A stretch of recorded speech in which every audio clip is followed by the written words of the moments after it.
तेबे जोरदार करताली सहित स्वागत करवा हुड़हुड़ी दे आम प्रिय मान्यवर मुख्यमंत्री श्री मोहन चरण माझी महोदय को गोटे जोरदार करताली हुड़हुड़ी सहित स्वागत जनाऊँ आज मंच को समस्त मान्यवर व्यक्ति विशेष मान को बहुत ही सुंदर समस्ते टिके हुड़हुड़ी दबा मां मान को अनुरोध करी।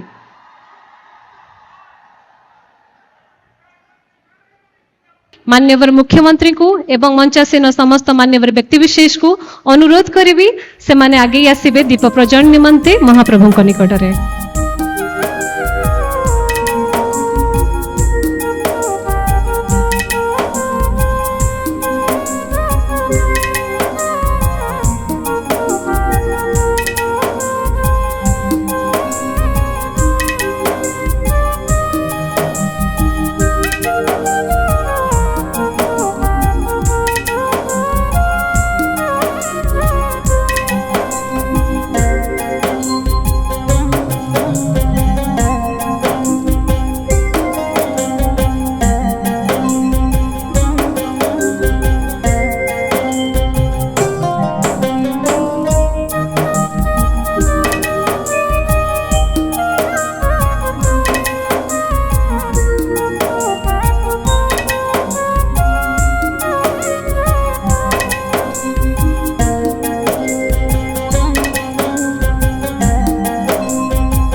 आज मंच को ससन माने पुणी थे संबोधित कर स्वागत जनार से अनुरोध करी जिलापाल महोदय को श्री मधुसूदन दास महोदय को सर्वप्रथमे मान्यवर मुख्यमंत्री को से स्वागत जनाइबे।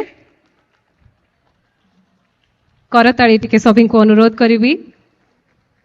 सम्मानित अतिथि भाव में आज मंच आम सहित अच्छा श्री रवि नारायण नायक महोदय मान्यवर मंत्री ग्राम्य उन्नयन पंचायत राज व पानीय जल विभाग स्वागत जनाइबा को अनुरोध करी।